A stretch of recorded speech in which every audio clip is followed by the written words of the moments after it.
Recording in progress. Om Namasri Yatirajaya Vivekananda Suraye Satchit Sukha Swarupaya Swamine Tapaharine. So we were discussing the 35th Sutra, Vishayavati va pravrittir utpanna manasaha sthiti nibandhini, means those forms of concentration. When you concentrate on subtle objects, the mind is in the initial stages very skeptical. It does not believe that higher powers, higher concentrations can result in uh, extraordinary perceptions, because spiritual life is all about extraordinary perceptions, not just visions, but a total transformation of the outlook with which you look at the world. The world, though it is gross, the spiritual outlook or the spiritual pursuit or yoga gives one an ability to perceive things which are normally not perceived by our gross perception. We see things in a very gross way, but if we go a bit deeper, little thoughtful people, they try to study or try to understand the subtle things behind the gross phenomena. Some people go at the causal level, and that is how in our personality we call sukshma, asthula, sukshma and karana. These are the three levels at which our understanding works. If we are at the level of animals or gross creation, plants and all, they understand only gross things. So gross survival is the only concern, and they have absolutely no connection or absolutely no concern about the subtle movements, the subtle workings of prana and other things, and of their own minds. They very often are imprisoned by their own minds. They don't have a free mind which can decide what they should do or what they should not do. So that kind of capacity to distinguish between the good and bad is often missing. So you may say people live at the sthula level or the gross level. But as they go on becoming more and more sukshma as a result of practice of yoga, there Swamiji says these extraordinary perceptions by themselves, they have no value. See, suppose somebody sees a vision or some strange experience when he is practicing meditation. It can happen to anybody, whether one is advanced or not. But that doesn't mean that he has made spiritual progress. Those perceptions, extraordinary perceptions, have only one small purpose, which Swamiji says, because most of us are naturally, by nature, skeptical. Despite belief, we say we believe in religion, we believe in yoga, we believe in all these extraordinary perceptions which our saints had.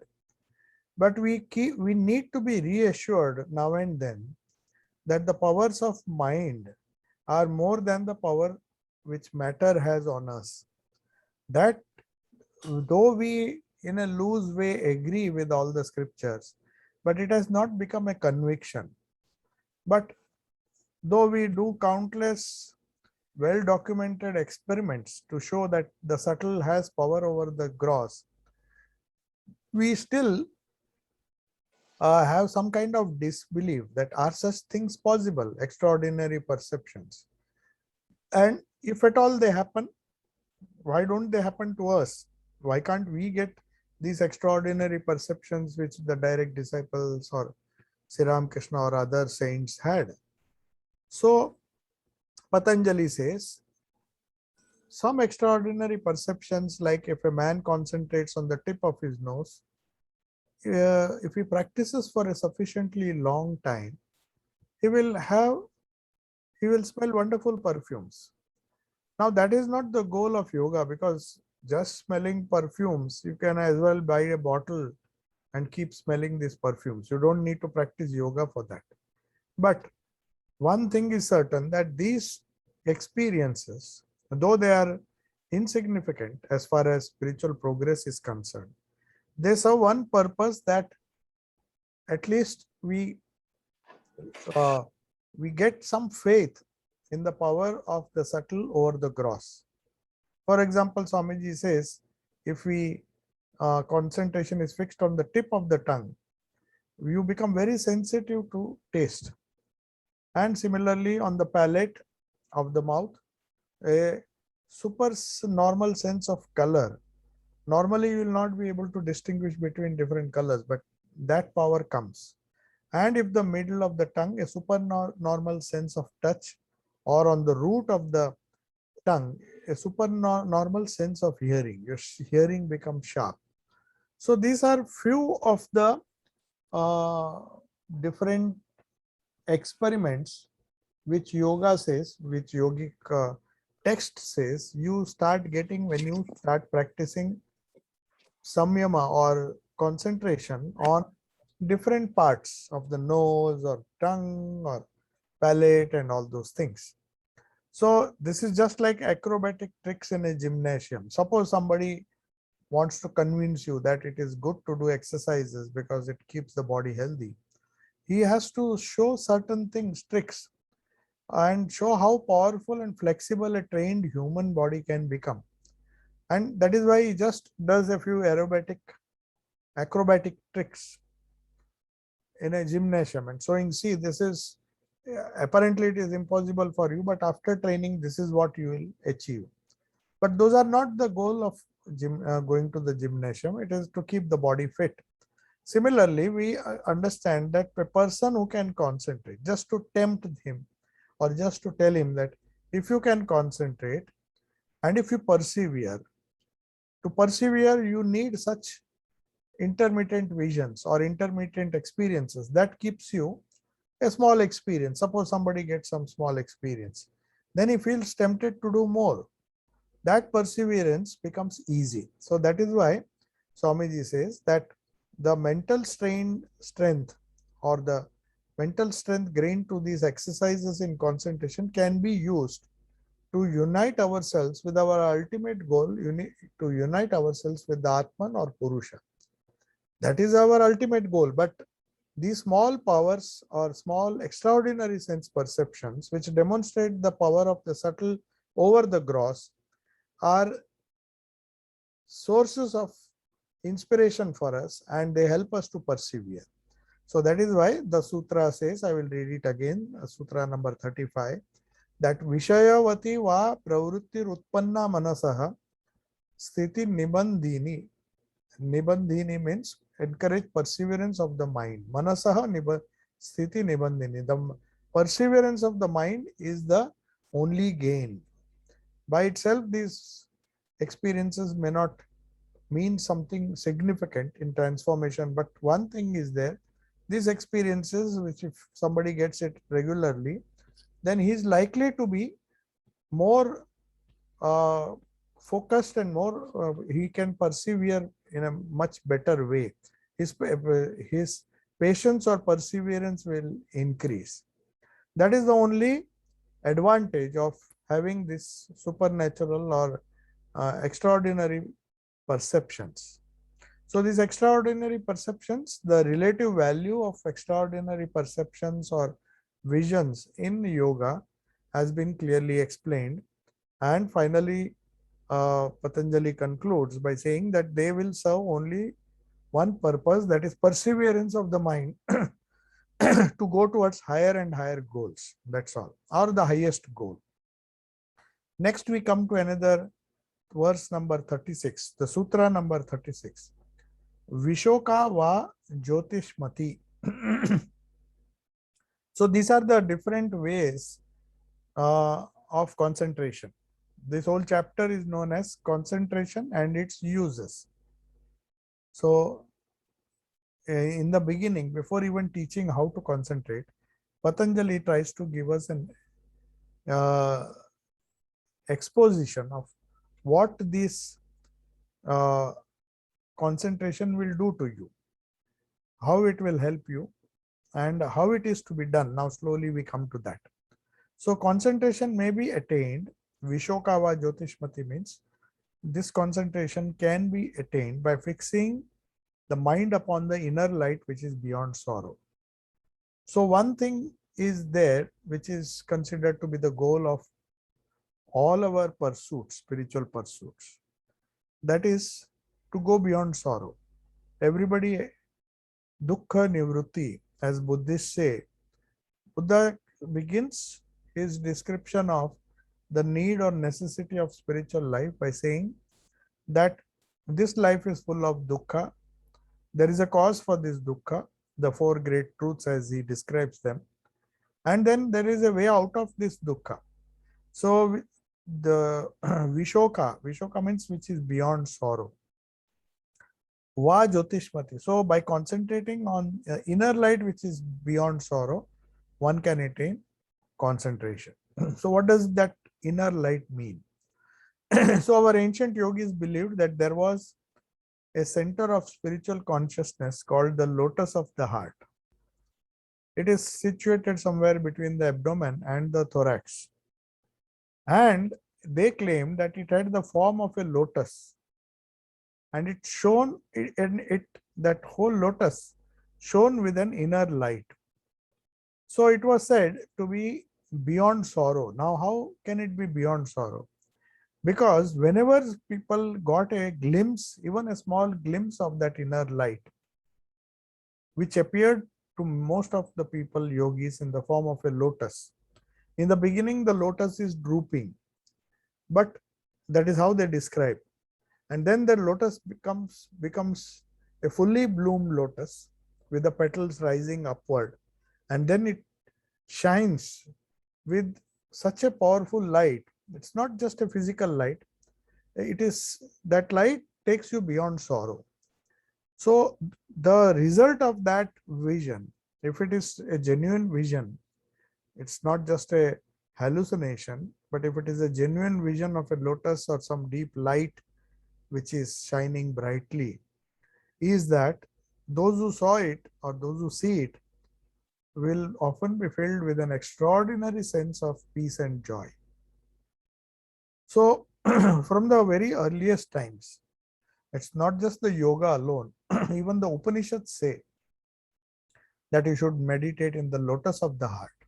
So there is some connection between the form of the lotus as we see it, a blooming lotus, which is supposed to be so beautiful. The drooping or the lotus or ordinary lotus is not so nice to see, but when it fully blooms, it gives you a lot of joy. So what is the importance of meditating on this lotus? The Kaivalya Upanishad says the supreme heaven or the supreme abode shines in the lotus of the heart. So right from the days of the Upanishads, everybody who was struggling to meditate tried to meditate in the retire into solitude, select a clean spot with the head, neck, and in a straight line. That's all. That is everything about asana. Asana means just to sit in a place where you can keep your posture erect, with the head and neck should be in a straight line, and the chest, the head and neck, and controlling all the sense organs. If you subdue your mind, subdue your reactive mind and make it calm, then you will find that you may have this supreme vision of a lotus blooming and with full glow. And with the Ishta, if one has the Ishta, then one is asked to meditate on the Ishta as seated on that lotus and glowing with a wonderful glow which removes all sorts of sorrow, takes you beyond sorrow, gives you an extraordinary sense of peace and joy. So what the Kaivalya Upanishad says, literally the Upanishad says, those who struggle and aspire for spiritual life may enter the lotus of the heart. Then the second line it says, retire into solitude. Then the Upanishad says, seat yourself on a clean spot in an erect posture with the head and neck in a straight line. Then the next step is to control the sense organs. Then bow down in devotion to your teacher. And because they don't believe in a god with form or an avatara, they say, then enter the lotus of the heart after bowing down to in devotion to your teacher. Then enter the lotus of the heart and meditate there on the presence of Brahman. What is that Brahman? Pure, infinite, and blissful. So that is what we also who meditate on a personal God. Suppose you are meditating on Krishna, then the same idea has to be repeated here. As the Kaivalya Upanishad says, meditate, enter the lotus of the heart after bowing down to your teacher or guru who has given you the mantra, and then meditate on the presence of the Brahman. So you meditate on Ishta, who is a manifestation of Brahman, who has come in this form, and he is the pure, infinite, and blissful. In the Chandogya Upanishad also, this description of meditation. It's not in yoga alone that these things are taught. In the Chandogya Upanishad, this idea of lotus is also there. They say within the city of Brahman, now body is considered to be a city of Brahman. Unfortunately, we are so gross that no doubt we take care of our body, but we don't care for it or think that it is precious because of it is the city of Brahman. We care for it because it serves our worldly purpose. A fit, strong body can help us to enjoy more. But that is not the goal. If the city of Brahman is where God lives, so if it is his abode, then you have to keep it fit, keep it clean, keep it pure, and there are certain conditions after which we can see the lotus in the heart. So he says, within the city of Brahman, which is the body, there is the heart, the spiritual heart. And within the heart is a little house. This house has the shape of a lotus.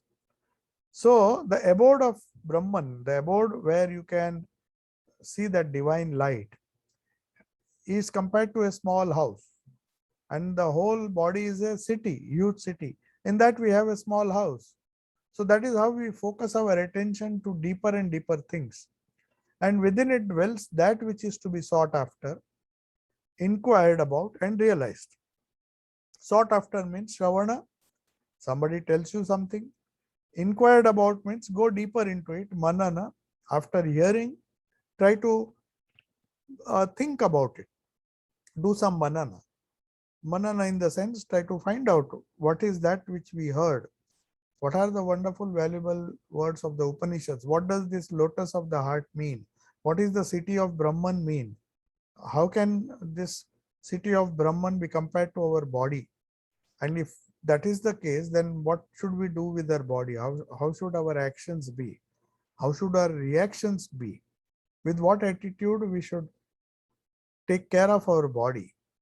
So all these things symbolically has been expressed beautifully in this Upanishad, which says that within the city of Brahman, which is the body, there is the heart. Within the heart, there is a small house.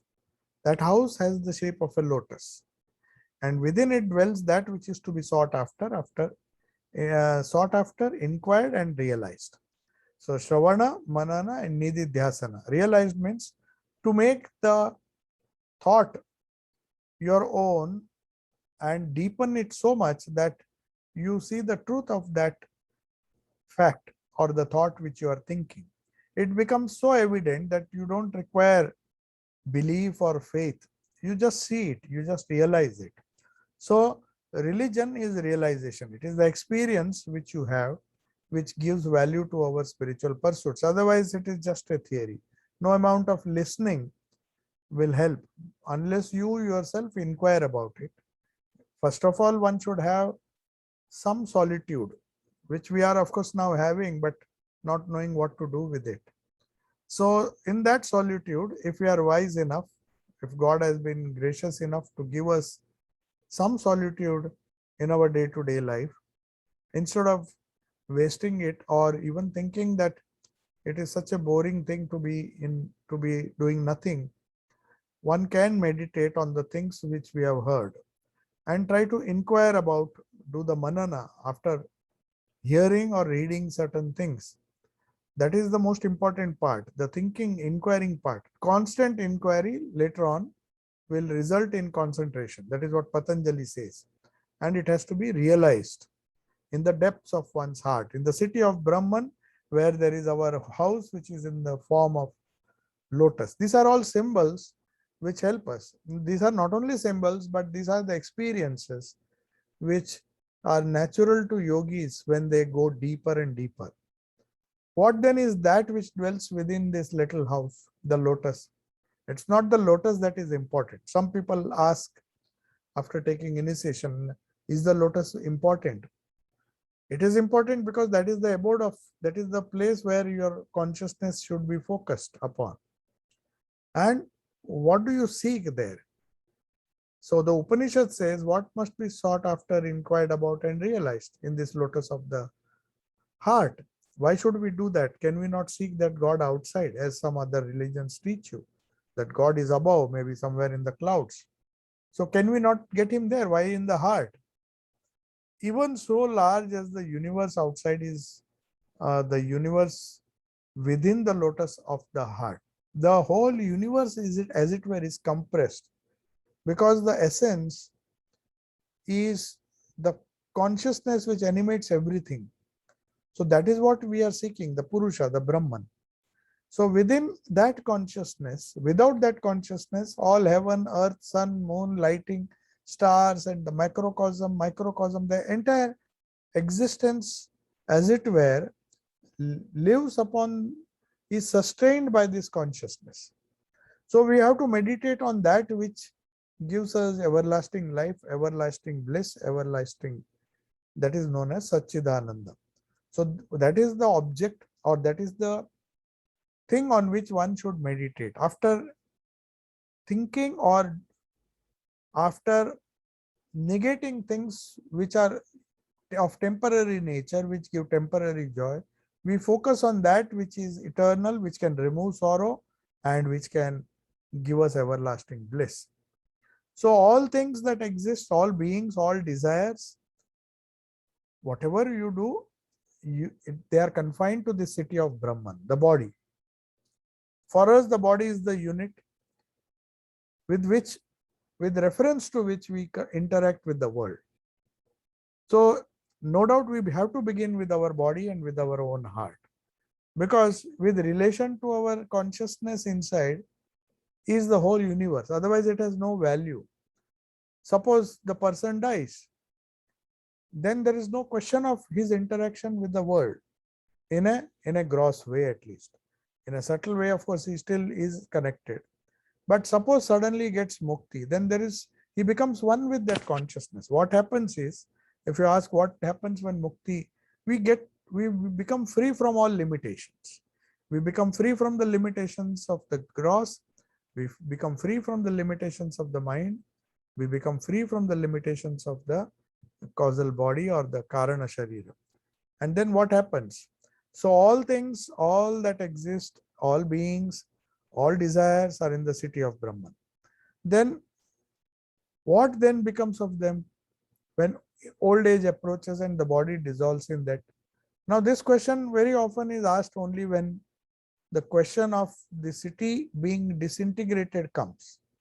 Till then we are not bothered who lives in the city and who goes out and what is happening. But when the city itself is under siege, somebody is attacked it, that means we are getting old and we do not know when the body will dissolve and what happens to the body when dissolved. Though old age comes to the body, the lotus of the heart does not grow old. It does not die with the death of the body. The lotus of the heart, which we say, where Brahman resides in all his glory, and that not the body, is the true city of Brahman. So they say, the Upanishad says, it is that true city of Brahman, that wonderful lotus, the bright shining lotus, which is the house in which the self lives, is untouched by any karma, untouched, it is ageless, it is deathless, it is free from grief, free from hunger, free from thirst. His desires are right desires and his desires are fulfilled. For such a person, his noble desires, which has nothing selfish in his desires, like Sri Ramakrishna had a desire that everybody should be happy, everybody should get mukti. Swamiji says, till everybody realize that he is one with God, he will not live in peace. I mean, that is a desire with which he went into Mahasamadhi. So those desires are fulfilled because those desires are not for the glorification of the city of Brahman. They are focused on the lotus which is within. So similarly, in the Mundaka Upanishad, there is a different way to explain the same thing.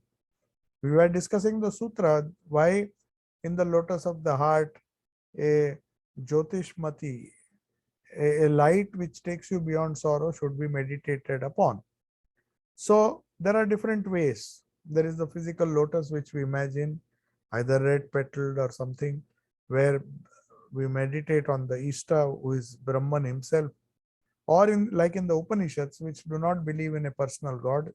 Upanishad says, within the lotus of the heart he dwells. So whichever Upanishad you take, Kaivalya we saw the other Upanishad, Chandogya Upanishad, but here in the Mundaka Upanishad, the description says, within the lotus of the heart he dwells, that is Brahman dwells, where the nerves meet like the spokes of a wheel. Now physically you may feel, you may think that physiologically is it true? Where is this heart where all the nerves meet? Are they really physically existing? But what here is symbolical. They meet like the spokes of a wheel meet on the hub. It is the hub which is the center from which the spokes give strength to the rim and the wheel, the tube. So, but when you meditate, it becomes the center of the wheel, like the hub. And from there, you get all different rays, the effulgent lotus of the heart, which you meditate upon. In the that actually is the light of all lights, and that light illuminates and removes all the darknesses which are hidden within the city of Brahman. The city of Brahman is full of darkness. We have so many pains, we have so many sorrows, we have so many worries, so many anxieties. But now and then, if the effulgent lotus of the heart, which is the dwelling for Brahman, who is passionless, first thing that happens to a person, he becomes passionless and is indivisible. Passion means limitation. He wants to hold on to something gross. But because he is passionless, he is not touched by anything. He is pure. He is the light of light. Jyotishmati means the light of all lights. The knowers of Brahman, when they see or when they perceive, the extraordinary perception that results on meditating on the lotus of the heart is that which takes you beyond sorrow. Now, this method of meditation, which is described in the Mundaka Upanishad, is helpful because it localizes our idea of spiritual consciousness. Our spiritual consciousness, you can't say my spiritual consciousness is here, then it will be traveling all over the body. So the nervous energies, the nervous currents, all have to be focused as if they are the hub from which the spokes are coming out. And then, because it localizes our image of the spiritual consciousness toward which we are struggling, if the body is thought of as a busy and noisy city, then we can imagine, just imagine the body which is doing all the functions, the prana, apana, samana, vyana. We are going on doing so many activities, eating, drinking, and there's pain, sometimes there's tension in the mind. There's so many things happening in that city of Brahman. So if you think the city of Brahman, which is our body, is thought of as a busy and noisy city. So in the midst of the city, which is however noisy it may be, there is a little shrine. And within that shrine, the Atman, our real nature, is present. No matter what is going on in the streets outside, we can always enter that shrine and worship. It is always open. So that is what the Upanishad says, that this shrine is open. It is just like a shrine in the midst of a town. Now nobody can force you to go there. Only when you are tired, when you are restless, just as people want to just come and sit in a shrine, or they create a shrine in their own home, which is the best thing. Or even better than that is to have the shrine in the center of your heart, knowing fully well that is the real shrine. People travel miles to go into an external shrine, whereas at the same time they neglect, when they are quiet, when they have the solitude, when by God's grace they have been given the benefit of solitude, rather than finding the inner shrine, they run helter skelter and take so much of trouble to visit the outer shrine. If the outer shrine is easily available, it is fine. Like in a city of Brahman, when we are confronted with so many problems, you seek a shrine. Within the shrine is the inner shrine, that is the lotus.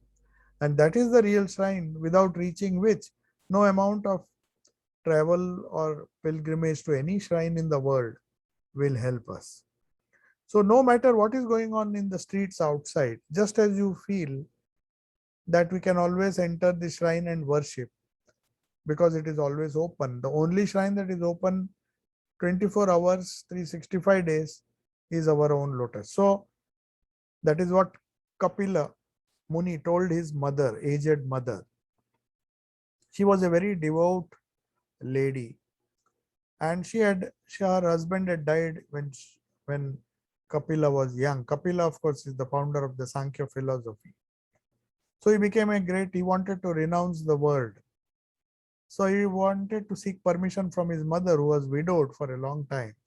But she had fulfilled all her duties and brought him up in the best possible way, and never missed any puja or anything, fully ritualistic as normally people are. So she did all these things thinking that she has fulfilled her duties of life. But when the son was about to go, she was feeling a lot of disquietude, some kind of lack of peace in life.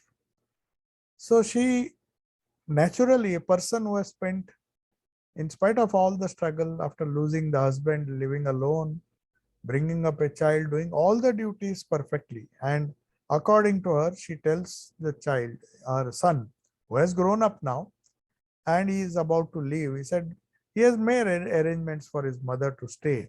But she was finding that now, before he goes, there is some wisdom I should take from him. Why has he renounced this world? Why can't he stay in the house like me?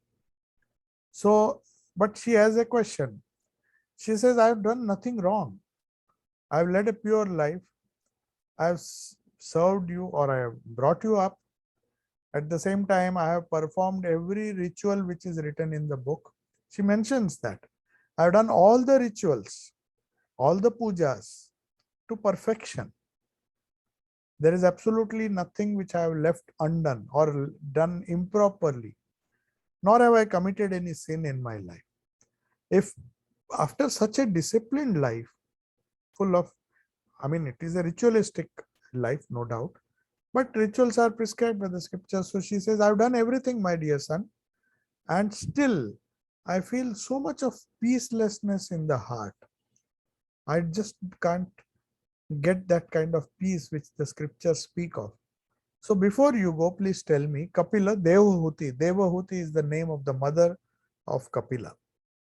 So she asked this question and says, what is wrong? You please tell me, or what should I do to get that peace which is eluding me after doing all these rituals? Have I gone to the shrine every day practically, to our family shrine, to the temples, wherever the scriptures prescribed, I've done everything. But somehow that peace is eluding me. So before you go, just tell me the solution and tell me how to get peace. Then the famous verse of the Bhagavatam in which this chapter occurs. The boy says, the young man says, who is about to leave, who has understood the essence. He says, you have neglected him in the main shrine, and you have been visiting and all the shrines of the world, and you have neglected him in the shrine where he really resides. You are searching for him in the wrong place, the shrine of your heart. If you could have seen him in the shrine of your own heart and also in the shrine of the heart of others, which you have not done, you never bothered. That kind of selfishness perhaps was there, that you did not try to see him in the heart of others, nor did you try to see him even once in your own heart. If you had done that, then you would have had peace. So this is the central theme of Srimad Bhagavatam. So this is what the famous Kapila Devahuti, in fact, Srimad Swami Ranganathan used to say that this is the essence of the Bhagavad Gita or the Bhagavatam, the Srimad Bhagavatam. So this is the essence, the essential verse, that instead of trying to find him or trying to find him through rituals, through different kinds of image worship, pujas and all those things, try to find him whenever you get a chance in the center of the lotus of your heart, where you can quietly meditate and try to seek him there. If you can do it, then you will get peace of mind. Otherwise, all your worship will be reduced to adambara. That is the word. Adambara means just a formality. So you have been doing formalities all the time. It will be reduced. He didn't say you don't do it, but he said that will be reduced to adambara or some kind of superficiality if you really have not tried to see him. Had you tried to see him in the lotus of your heart, by now all the effort which you have done, thinking that you have performed all the rituals, gone to all the shrines in the world, and taken pains for that. It's not very easy physically to visit places of pilgrimage. They used to say that earlier when they used to go to Rameshwar and all those places, they used to take leave of their family, not knowing fully well whether they will return. They were prepared to die also. So it was not a very easy thing to go to Char Dham, the Kedar Badri, which was a dream of every Hindu. No doubt it has its own merit, but that is what we have to be prepared for. Or try to find him in the center of your own heart, the lotus of your own heart, where he is more likely to be found than in the different shrines of the world. So that is one way. Now we come to the 37th verse, which says, Vitaraga Vishayam Va Chittam. I mean, in the heart, Chitta is in the heart. So let your mind, let your reactive mind, the fluctuating mind, the restless mind, dwell on some holy personality whose heart has been freed from passion. If you meditate on a person who is full of passion, no matter how successful he is, you won't get that peace. So the object of meditation is very important. You have to meditate on the heart of an illumined soul. That's why, which is free from passion. That's why when you see Jesus Christ, Buddha, normally they are shown as if their chest is open, or the heart shining, the heart within shining. So the center of the heart. So people are focused not on the external form of their Ishta, on Jesus or Krishna or Rama, but the heart which shines brightly is the center where one should focus. So let your mind dwell on some holy personality like Buddha, Christ, Ramakrishna, anybody, Krishna. Then concentrate upon his heart. What kind of heart? Then we have to use our imagination. Try to imagine how must it feel to be a great saint, pure and untroubled by sense objects. So for at least while we are meditating, we divest ourselves of all the stupidity which is around us. We may be in a very uh, in circumstances which are not very much conducive to spiritual life. But if you meditate on the heart, imagine now tomorrow your Ishta has come to your house and you are trying to meditate on his heart. What is his heart like? He is untroubled by the sense objects which we have gathered around us. He is not likely to be happy with what we offer him. He will not have a 5-course dinner or 10-course dinner. He will not bother. So the futility and uh, the the temporariness, or you may say the transitoriness of the things which are around us, will be temporarily lost if you meditate on the heart of that great saint. So you will try to imagine, if he comes, he'll be reminded, if Christ comes, you'll be reminded of the fact that man does not live by bread alone. So no matter what food you have there, the external gross things, you suddenly realize its lack of value. Till we bring God in our lives, till we meditate on this passion heart which is free from passion, that illumined soul, till we do that, the world becomes real for us. So the world becomes real and then we run after it and then we get sorrow. All we get is sorrow. So we have to imagine that if we feel like what a great saint feels, pure and untroubled by sense object, and he is a knower of Brahman, he is seeing that light within him, then there is a possibility that even one day we might see the same thing. Try to feel that the saint's heart has become your own heart. For a moment, at least, we can do that. It's not that we can think about that throughout. Otherwise, what will be the difference between us and these great saints?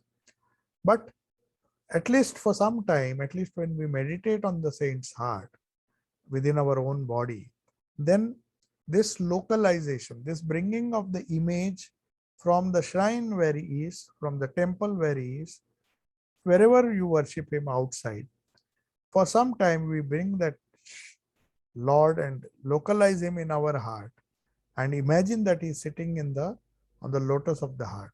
So both Hindus and Christians and other traditions, Buddhists, they meditate on the heart. They concentrate on the heart. But sometimes they also concentrate on the entire form of the Lord, knowing fully well that his heart is free from passion. If the heart is free from passion, then everything exterior, the whole body responds to that. It gets transformed. So we meditate on such a body or such a wonderful uh,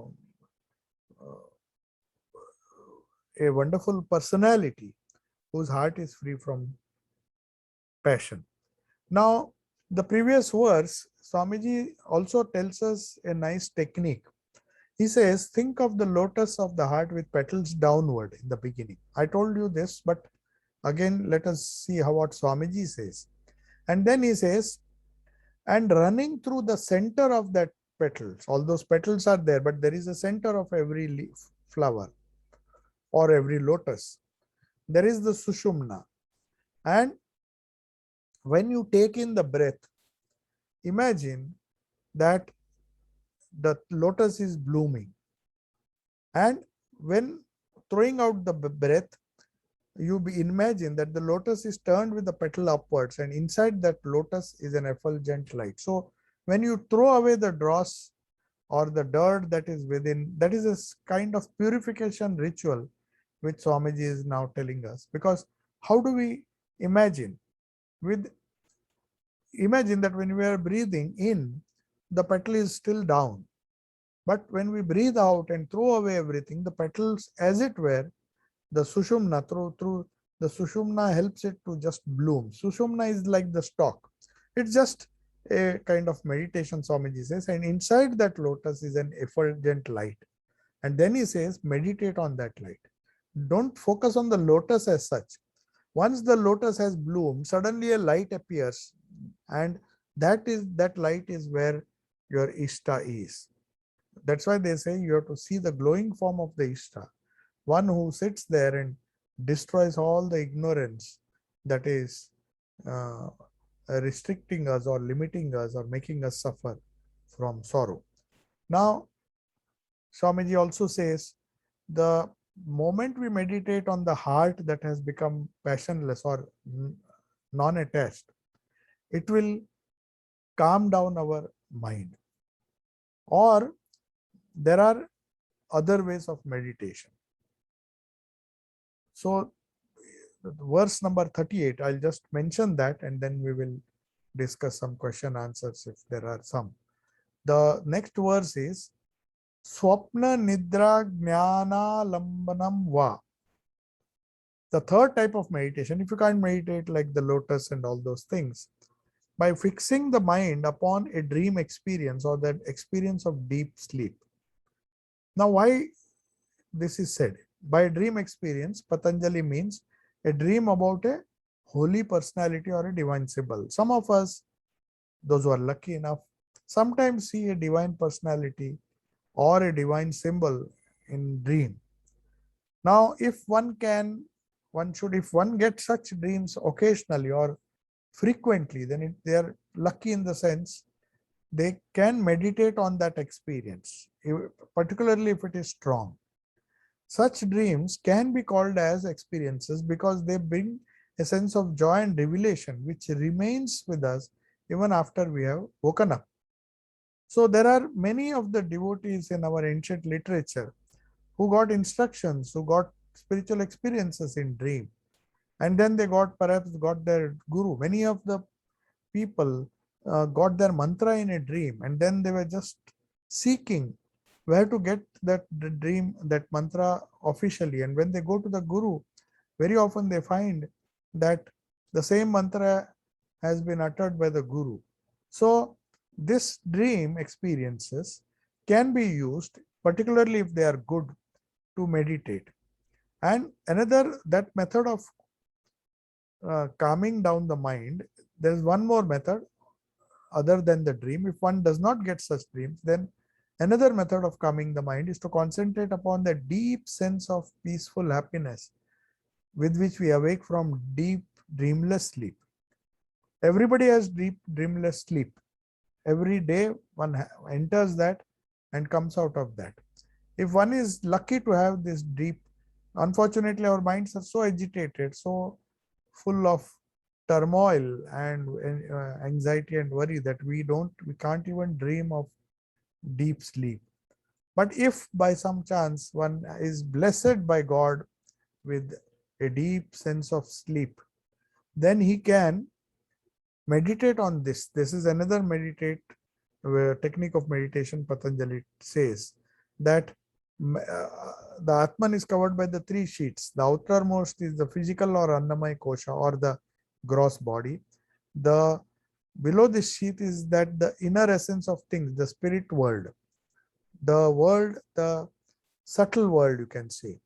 Below that is the causal sheet, so called because it's the web of our karma, the complex cause and effect which makes our personality. We don't understand it. Our real personality is the Karana Sharira.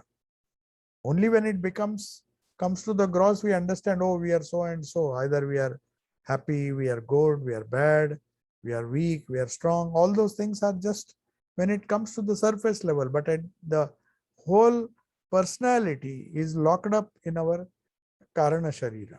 So the causal sense is that ego sense which make us see ourselves and the phenomena of the universe as separate entities.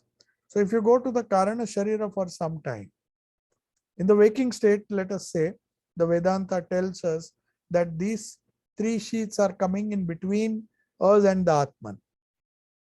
But in dreamless sleep, the two outer coverings are removed and only the causal seat, the ego sense, remains. See, if you see, even a dreamless sleep, in dream, of course, the subtle body remains. But in a dreamless sleep, deep sleep, the outer gross and the inner subtle, for some time, because there is no dream, it goes into total rest. These coverings are totally removed, you can say, because in deep sleep one does not even feel the body. That is why the gross world vanishes for some time at least, and also the subtle body. Only the ego sense, the causal sheath remains. Therefore, we are nearer to the Atman in dreamless sleep than in any other state. Even a good dream, we are away from the Atman, but in deepless. So Patanjali says this is that which separates the dreamless sleep. It separates us from the real touch of the Atman. So if you meditate on that, there is a chance that you can break that shell and touch the Atman. But this sheath cannot be broken by mere sleeping. Otherwise, you may say, oh, after going to sleep, since we are very near to Atman or Brahman, then we just have to break it. But we can't break it, because at that time you are in deep sleep, you are unconscious, you are not conscious of that. Ego is there, but it is in a very, very weak form. So you have to do when you are in the waking state and meditate on that sleep state and try to imagine and try to bring that deep sleep state in your waking state. We'll discuss about this dream, waking dream and deep sleep state in our next class. So I'll see if there are some questions.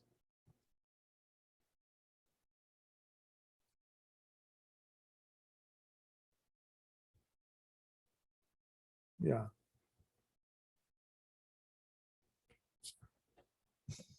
Yeah, the light of light can be called as Satchidananda, but light of light is a symbol on which we are supposed to meditate, and that is Satchidananda.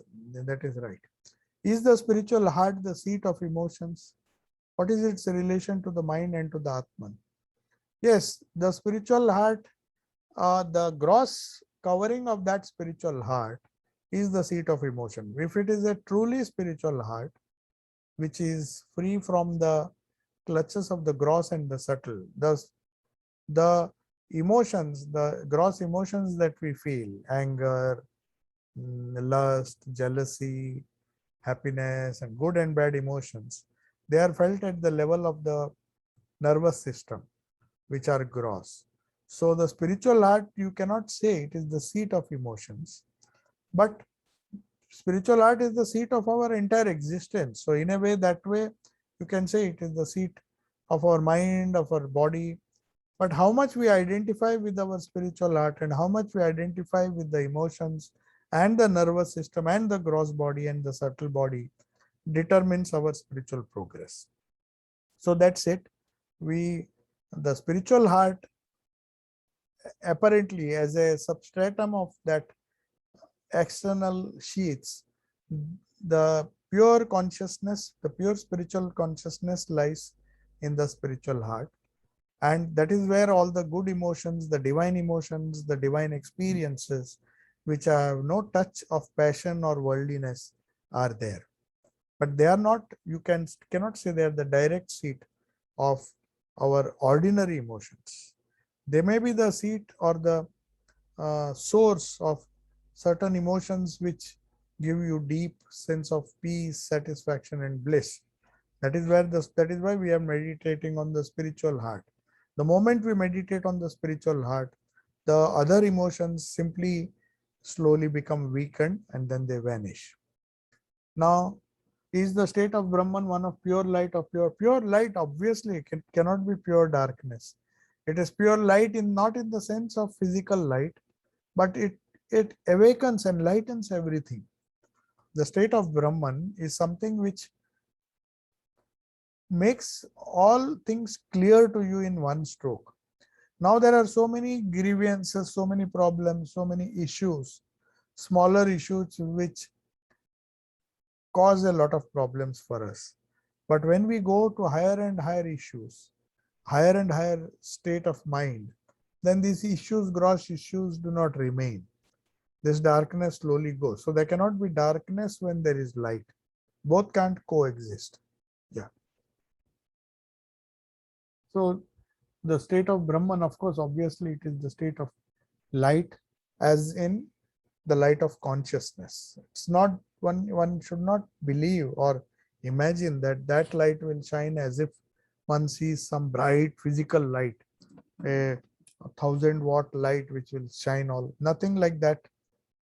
Though, for lack of better way of expressing it, it is explained as light, but it has nothing to do with physical light. It is the light of understanding, the light of peace, the light of joy of infinitude, the blissful nature, the all the limitations fall off. That means the darkness goes away. Darkness is compared to limitations.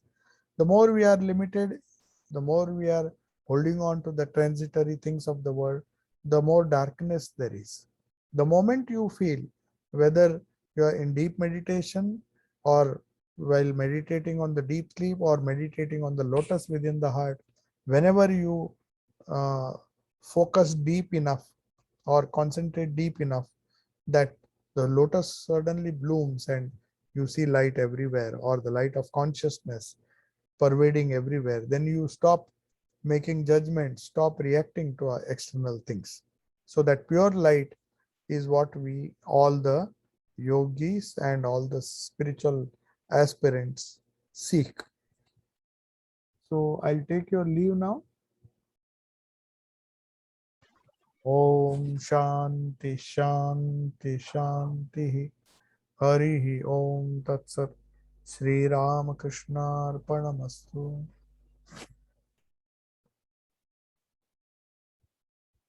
Pranam Maharaj.